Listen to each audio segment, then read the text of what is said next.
Hola, Dios te bendiga, espero que estés muy bien. Bienvenido, bienvenida al canal y estamos en la serie Leemos la Biblia en un año y este es el video de las respuestas a las preguntas del libro de Esdras, Nehemías, Esther y todo el libro de Job. Así que comencemos con la pregunta número 1.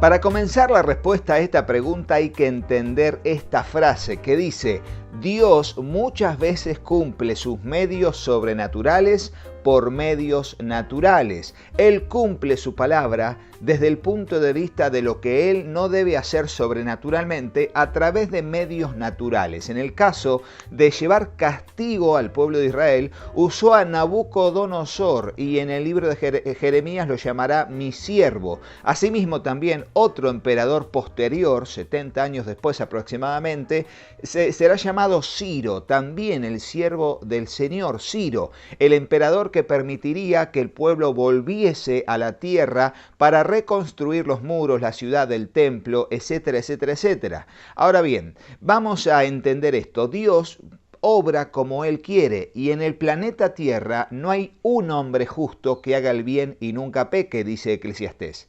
Por eso es que Dios tiene que usar sus métodos para poder bendecir a su pueblo y en este caso lo hizo con Ciro. ¿Por qué? Porque era el hombre de más autoridad en la tierra. Todo lo que Ciro dijese sería obedecido por todos. Es por eso que Dios tiene que usar a Ciro y no a otro, porque es el emperador y su palabra sería una palabra irrevocable y todo lo que él mandara sería hecho. Por eso es que utiliza a Ciro y lo llama mi siervo, más allá de la pecaminosidad de Ciro o como sea que haya terminado su reinado más adelante. Dios utiliza al menos malo, como me han dicho alguna vez, para cumplir sus métodos. ¿Por qué? Porque no hay un hombre justo en la tierra que haga el bien y nunca peque. Vamos a la segunda pregunta.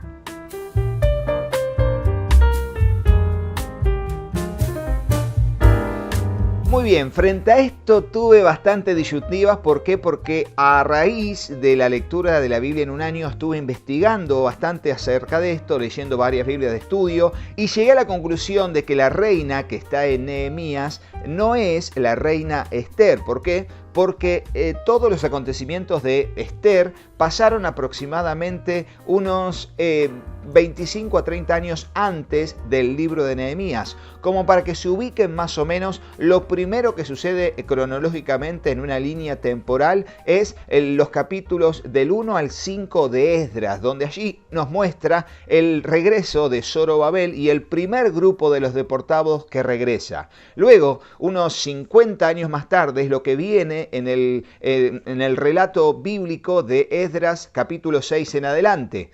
Y en esa primera instancia, digamos entre los capítulos 1 y los capítulos 5 de Esdras, es que sucede la historia de la reina Esther. Luego, posteriormente, unos 15 a 20 años más adelante, es que comienzan los acontecimientos del libro de Nehemías. Por eso, tanto el Mardoqueo que se menciona en Esdras y Nehemías no es el Mardoqueo de Esther. Esther y Mardoqueo nunca volvieron a la tierra de Jerusalén, siempre se quedaron en sus naciones. Ellos nacieron, eran judíos que habían nacido en la deportación a Babilonia y luego en todo lo que fue el territorio que ocuparon mientras fueron esparcidos en ese momento histórico. Así que bueno, vamos a la próxima pregunta.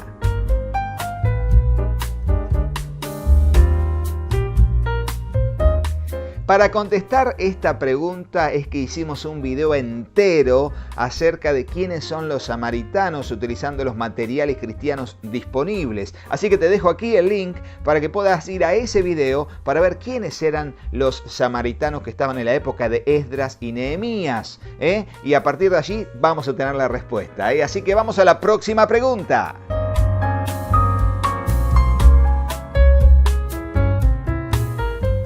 Efectivamente, Mardoqueo y Esther nacieron en el cautiverio y se quedaron en su territorio. De hecho, para dar una respuesta, solamente un remanente volvió. Fueron 40 y pico mil de judíos que volvieron. Recordemos que los datos están bien en Esdras y Nehemías. Ahí están los datos de las personas que volvieron con detalle y lujo de detalles de familias y cada uno de sus, digamos, genealogías patriarcales. Allí se encuentran, pero Mardoqueo y Esther no volvieron. Estuvieron, su historia, en lo que fue el primer grupo que volvió, pero supuestamente ellos nacieron después de que el primer grupo volvió. O si en realidad no nacieron, podríamos decir que eran ya adolescentes o jóvenes cuando el primer grupo vuelve.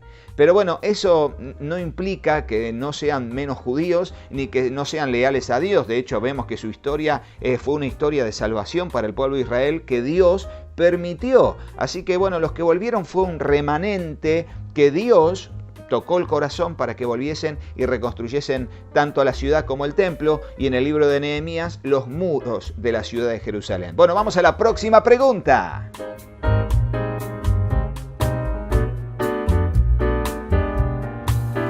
Para dar respuesta a esta pregunta es que voy a utilizar la Biblia de Estudio Arqueológica. Es una Biblia muy bonita y muy edificante en versión NBI con muchos datos. Es una Biblia temática dirigida a lo arqueológico, que muy pronto vamos a hacer una reseña de un video actualizado para mostrar todo el contenido. Aquí en uno de los apartados, así que de los artículos, dice Jerjes, Vasti y Esther, en un cuadro de la veracidad de la Biblia, que son cuadros que están artículos armados para poder demostrar la veracidad de las escrituras en base a datos arqueológicos o a historiadores. Bueno, aquí en el último párrafo dice: Heródoto especificó que la reina de Jerjes se llamaba Amestris, y algunos eruditos han comparado a Amestris con Vasti y otros con Esther. Sin embargo, como se dijo antes, la información de Heródoto acerca de las vidas en las cortes persas no debe utilizarse como una base para evaluar el libro de Esther. Y hay algo importante con respecto a esto, y es que no podemos tomar un hecho bíblico y hacerlo verosímil en base a evidencias arqueológicas. ¿Por qué? Porque a lo largo de la historia se pudieron haber perdido muchísimas evidencias, y a lo largo de la historia también se pudo haber tergiversado evidencias o cambiado o manipulado. Bueno, como sea, si está en la Biblia, como es palabra de Dios, lo creemos. De hecho, para mí, desde mi punto de vista, todo lo que la ciencia dice tendría que estar respaldado por lo que la palabra de Dios dice. Si está en la Biblia, está bien. Si no está en la Biblia, rarísimo. Es mi postura, porque creo que la palabra de Dios es la verdad, y el que hace la voluntad de Dios permanece para siempre. Vamos a la próxima pregunta.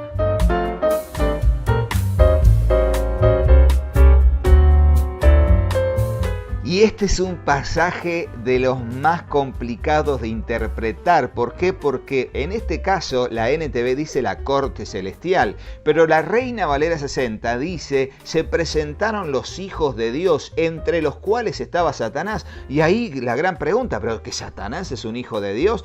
No olvidemos que en la misma Biblia Adán es llamado hijo de Dios, como creación de Dios. Y Satanás, ese querubín grande protector, cuyos orígenes se encuentran en las palabras proféticas dirigidas a los diferentes reyes de Tiro y el rey de Babilonia, y que son Ezequiel 28 e Isaías 14. Allí se revelan los orígenes de Satanás. De hecho, nosotros tenemos uno de nuestros videos sobre los orígenes de Satanás en lo que es la Biblia en 4 versiones. Son videos donde leemos pasajes de la Biblia en 4 versiones, y te dejo aquí el link de ese video donde se ven en 4 versiones bíblicas, en audio Biblia sería el origen de Satanás en esas versiones. Es por eso que tenemos que avanzar en esto. Satanás fue creado por Dios, así como cada una de las huestes celestiales y los que forman parte de la corte celestial. Ahora, no significa que sea parte de lo que sería un grupo de trabajo de Dios, sino más tiene que ver con la presentación del acusador para rendirle cuentas a Dios. Es como que Dios, como un juez, tiene a los abogados defensores enfrente y a los fiscales acusadores enfrente. Y a partir de allí, cada uno le debe rendir honores y le debe rendir obediencia al juez. Y él es el juez. Y allí frente a eso se presentan tanto todos los que son, digamos, buenos, como todos los que Dios permite que sean acusadores, entre ellos Satanás. Bueno, el acusador de nuestras almas, así se lo menciona, ¿no? Pero es un modo metafórico de hablar de cómo Dios permitió que Job fuese probado de esa tremenda manera. Y claro, es un evento que es casi único en la Biblia, lo cual nos habla primero de que Satanás es el acusador, segundo de que Dios está en control y Él es el soberano, su autoridad es soberana, y que Satanás siempre tiene que estar sujeto a lo que Dios le permita hacer o no. ¿Y por qué Dios permite el mal? Bueno, ahí ya tenemos que dedicarnos un montón de base bíblica y un montón de conceptos, pero en pocas palabras, Dios permitió que Satanás fuese Satanás para probar lo que hay en nuestro corazón, para tentarnos y para, frente a la tentación, estar firmes o caer en las artimañas de Satanás. Él así lo permitió, por eso, luego de que pasó la prueba de Job, Job fue bendecido tremendamente. Vamos a la próxima pregunta.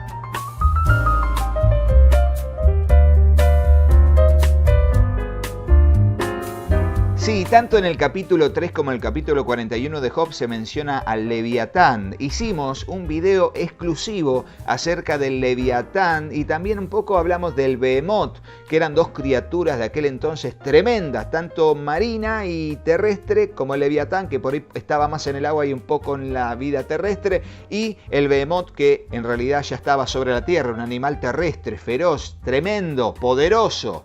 Bueno, allí te dejo el link para que puedas ver ese video sobre el Leviatán exclusivamente, y ahí le vamos a dar respuesta a esa pregunta. Ahora vamos a la próxima pregunta.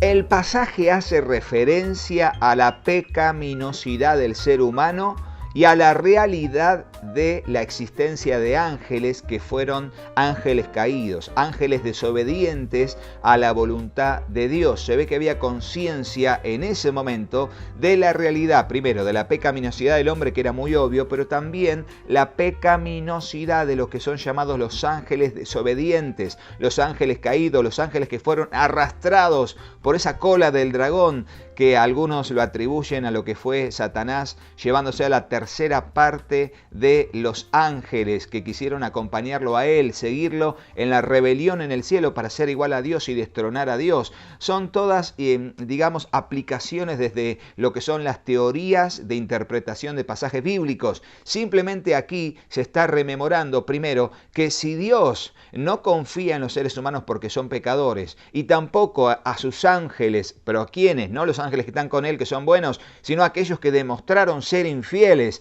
Bueno, a partir de allí él relata que Job tampoco va a ser hallado fiel y tampoco va a ser aprobado si está haciendo maldad. Recuerden que el Nuevo Testamento también dice que si Dios no perdonó a los ángeles caídos, sino que los encerró en prisiones de oscuridad, a partir de allí nos habla de la realidad de ángeles que fueron desobedientes y la pecaminosidad del hombre que atrajo y atrae castigo de parte de Dios. Era un argumento más que el amigo de Job estaba utilizando para mostrar que lo que le pasaba a Job era simplemente porque él estaba pecando y no lo reconocía, pero desde su argumento.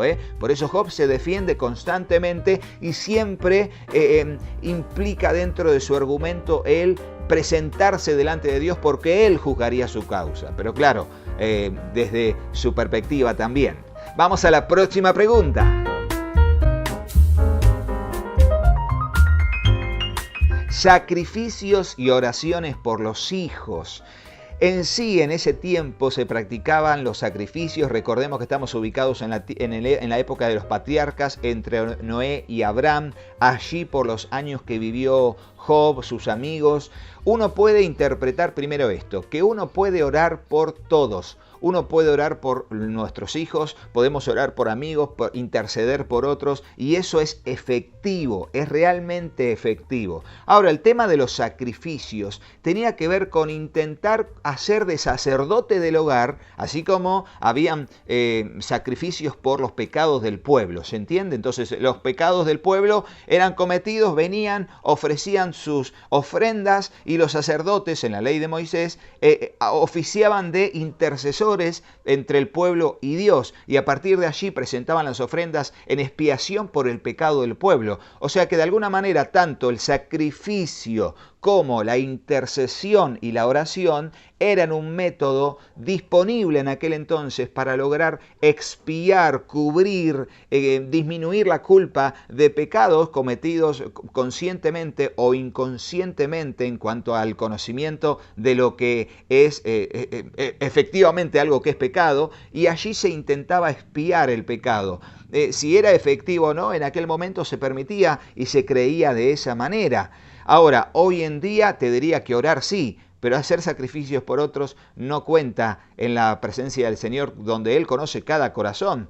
Y luego de palabras como Jeremías, palabras como en Ezequiel, que el pecado del hijo no lo va a llevar el padre, ni el padre llevará el pecado del hijo, y que cada uno pagará por su propio pecado. Realmente podemos interceder hoy por nuestros hijos, primero para que Dios les guarde de todo mal, para que Dios les dé sabiduría para tomar decisiones correctas, y acompañar esa oración con una vida de testimonio para nuestros hijos. Y también, por supuesto, intentar por todos los medios posibles instruir a nuestros hijos en el camino del Señor, para que cuando fuere viejo lo recuerde siempre, y eso haga que no se aparte de Él.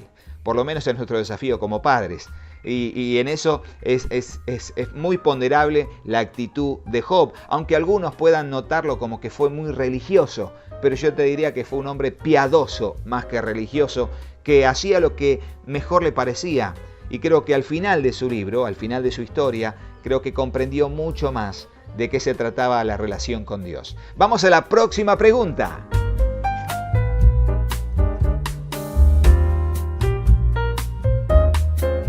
Hay muchas veces que Satanás utiliza personas. Lo que pasa es que la única base bíblica que tenemos para decir que, bueno, Satanás usó a alguien, es cuando el Señor le dice a Pedro, mira, Pedro, apártate de mí, Satanás, ¿no? Le habla a Pedro, pero le está dirigiendo el mensaje a Satanás, apártate de mí, Satanás, porque no pones la mirada en las cosas de Dios, sino en las de los hombres. Satanás siempre mira en las cosas de los hombres para que nosotros podamos mirar las cosas de los hombres desenfocándonos de las cosas de Dios. Por eso es tan importante ser sensibles a la voz del Señor y estar siempre enfocados en lo que Dios quiere para nuestra vida. Ahora sí, tengamos en cuenta lo siguiente: las acusaciones de los amigos de Job, más que querer condenar a Job, porque una acusación de Satanás es para condenarte. Sin embargo, lo que querían ellos era que él reconozca su pecado, para que se arrepienta de su pecado y tuviese por lo menos un refrigerio en medio de la prueba que estaba pasando. Lo que pasa es que, como lo dijimos en medio de la lectura de la Biblia en un año, es que los amigos tenían basamentos correctos dirigidos a la persona de manera incorrecta, porque Job no es que había pecado, y Job está tratando de siempre levantar en su discurso su propia inocencia. Pero bueno, aquí lo vemos. En cuanto a eso, yo personalmente prefiero, cuando la gente me acusa de algo, poder escuchar a las personas, porque quizás tengan razón, y no los tomo como un emisario de Satanás, algo que estén inventando o que digan mentiras acerca de mí. Ahora, más allá de eso, creo que Dios puede usar lo que las personas dicen acusándonos de algo para por lo menos reflexionar sobre nuestra realidad y allí poder hacerlo. Ahora, en el caso de Job fue desubicado, pero creo que bien intencionado. Creo que ellos no querían destruirlo, querían que reconozca su pecado y se enojaban porque lo tenían como un necio que estaba allí encaprichado con su realidad de que no era pecador. Pero bueno, es todo un tema porque hay gente que ve a Satanás en todos lados. Yo no soy de esas personas. Yo sé que Satanás está, que es real y que es acusador, pero prefiero enfocarme en Dios. y que Dios, si lo permite, por algo es. En vez de guerrear contra Satanás, me someto a Dios primero. Constantemente me someto a Dios y resisto al diablo. ¿Y cómo lo resisto? No luchando, reprendiendo a medio mundo, sino simplemente obedeciendo la voluntad de Dios. Y resisto a Satanás. Cuando me quiere insinuar a pecar, le digo que no. Cuando me insinúa algún pensamiento, simplemente lo rechazo en el nombre de Jesús. Y nada más. Me someto a Dios primero, sí, resisto al diablo. Y como consecuencia inevitable, Él huirá de nosotros, dice la palabra del Señor. Vamos a la próxima pregunta.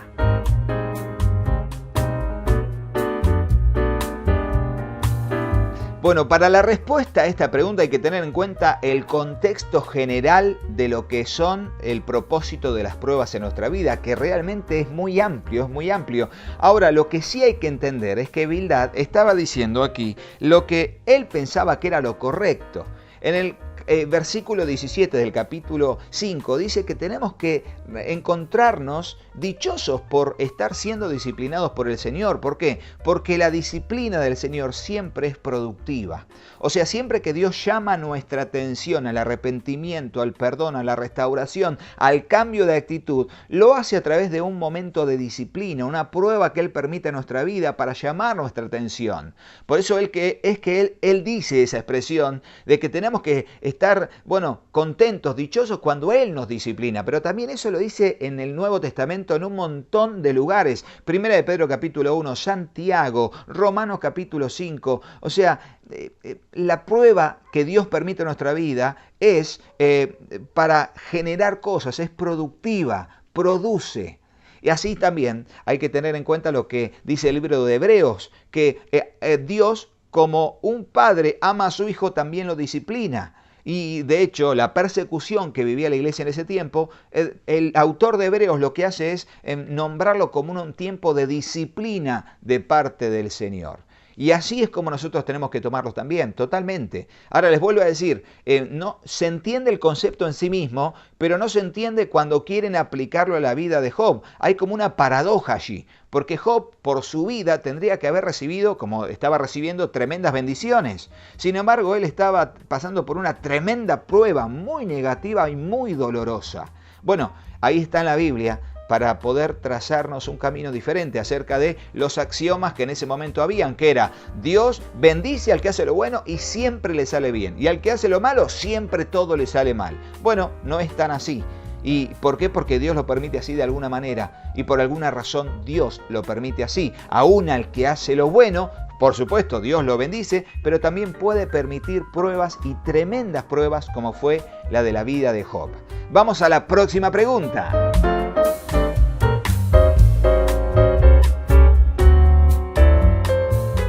Bueno, y esto está ligado a la percepción que tengamos en una convicción bíblica de conceptos bíblicos en nuestra vida.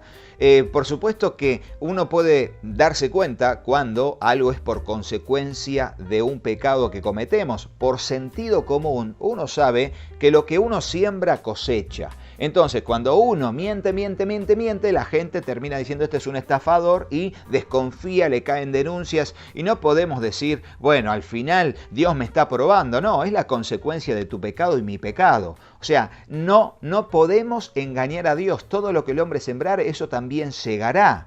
Ahora, cuando está todo bien y de repente, no sé,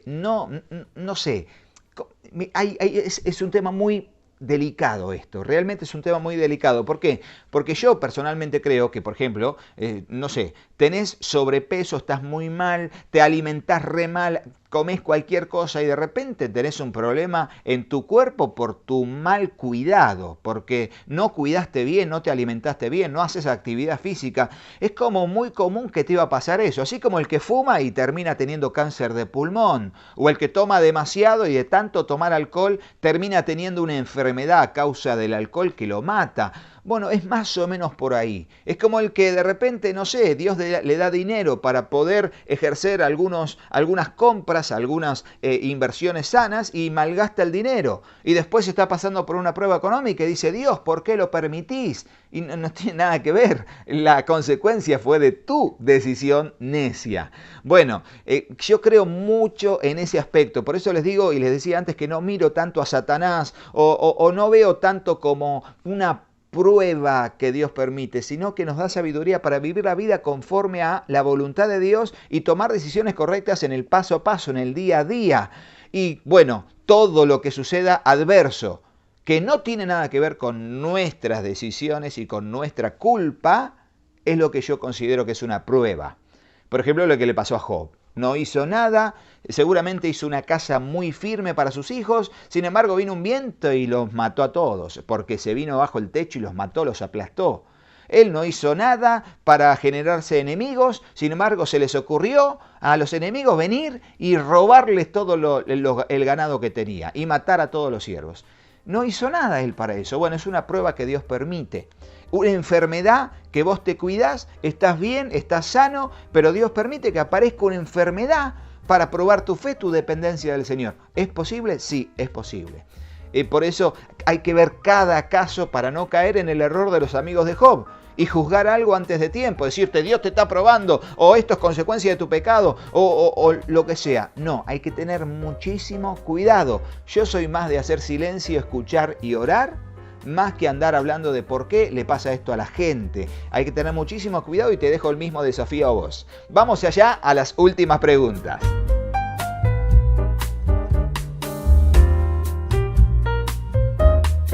En este discurso de Elifaz, él lo que hace es seguir reafirmando los axiomas que ellos creían que era parte del obrar de Dios en la humanidad. Haces lo malo y te va mal. Mal.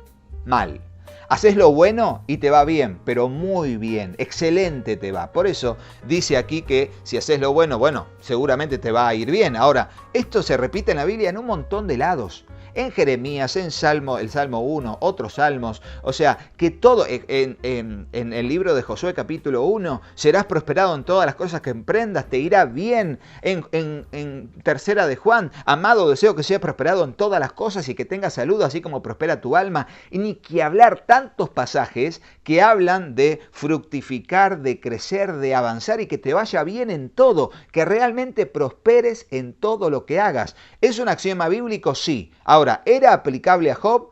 No, porque ellos decían, mirá, si reconoces tu pecado y practicas lo bueno, te va a ir bien. Por eso no te está yendo bien, porque seguramente pecaste. Bueno, hay que tener mucho cuidado con eso. Ahora, tampoco es tomar ese pasaje para decirle a cualquiera que no se haya entregado a Cristo o que no tenga una vida de devoción a Dios, tomar ese pasaje como un pretexto para alentar a una vida como mágica de bendiciones sobrenaturales y prosperidad material. No, realmente no. Siempre está ligado a la obediencia a los mandamientos de Dios, a una vida comprometida en la obra de Dios y a aprender sabiduría para tomar decisiones correctas para que en todas las áreas seamos prosperados. No significa que no hayan pruebas, habrán pruebas, pero aún esas pruebas serán para bien a los que conforme a su propósito son llamados. ¿Por qué? Porque amamos a Dios. Vamos a la próxima pregunta.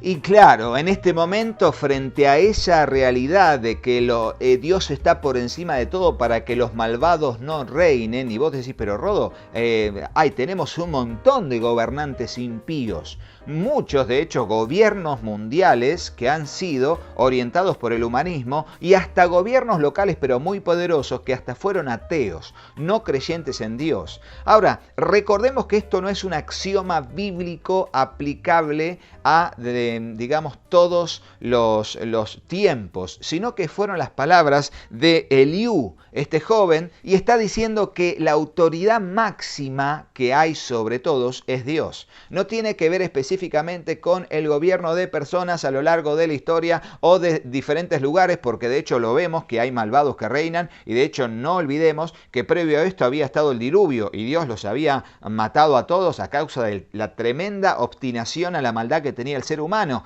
Entonces no está diciendo que no hayan gobernantes malos, sino que Dios está puesto por sobre todos para que no hayan personas malignas que gobiernen, y ese gobierno que sea duradero, eterno, constante. No, en algún momento Dios va a ser el que diga basta a ese gobierno de las autoridades que se autopostulan y se autodenominan, y bueno, en el caso de la democracia la gente los vota para poder ser gobernantes. Dios tarde o temprano va a ser quien le ponga un freno y un punto final a los gobernantes que son malignos. Más que nada pondera la autoridad de Dios por sobre todas las demás autoridades que estén, sean buenas o no sean buenas, sino malas, es más, contrarias a la voluntad de Dios. Él es el Rey de Reyes y el Señor de Señores. Vamos a la última pregunta.